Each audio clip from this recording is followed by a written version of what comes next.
Okay, take one.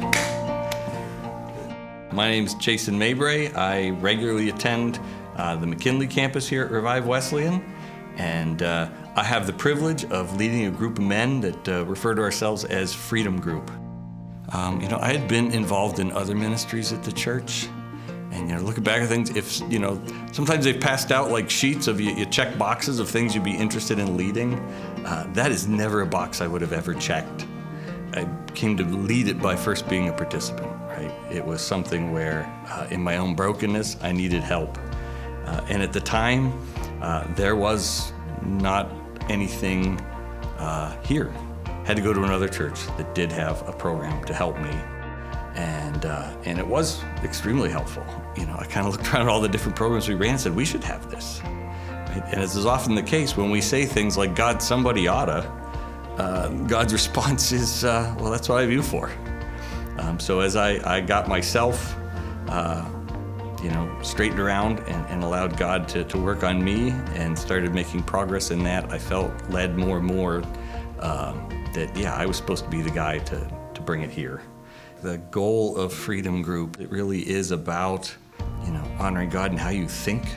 A lot of times it is something that has become our coping mechanism. Right? Maybe it didn't start out that way, and they first discover, sexuality, right? It's something they kind of experiment with, and it's something that feels good, and it becomes the way that we deal with stuff. Other people, it does, go to the point of one-night stands, prostitution, affairs, because intimacy is all about being fully known, and sexual addiction is all, often about hiding what's going on. And we've all come to a point where we want to be done with it, but not really sure how to make that happen. We've tried it on our own again and again and failed again and again. And the reality of it is that that's not how God's designed it to work. I would confess my sins before God and know that I was forgiven, but because I refused to tell anyone else, I was never healed. Some of the costs don't necessarily occur until things are found out, right? For those who are married, it's devastating for wives to be able to say, you know what, yes, I did this. Yes, this was awful. Yes, I harmed a lot of people. But there's a difference between, the guilt of saying I've done something bad and the shame of saying I am something bad.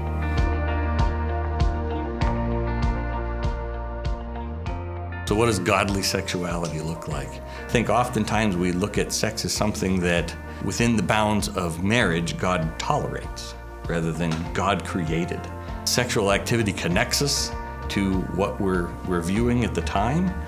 God meant that to connect us to our wife. There's lots I said, prayed for God to take it from me, but it really wasn't a surrender. It was more of a challenge, right? It was more of a, God, if you don't want me to do this anymore, you need to take it from me. And really what that meant was, because I'm not really willing to give it up. So if you don't want me doing it, you're just going to have to remove that desire from me. And so for me, it was really come to a point where it wasn't, it was sort of like this, you're going to have to take it from me. And reaching a point where it's more, I don't want this anymore. Right? I'm tired of this. I don't want to be this. When I came to the realization of, I was confronted with my sins and the devastation that it had done to my family, I looked and said, how did I become this guy? I didn't want to be this guy. I hate this guy.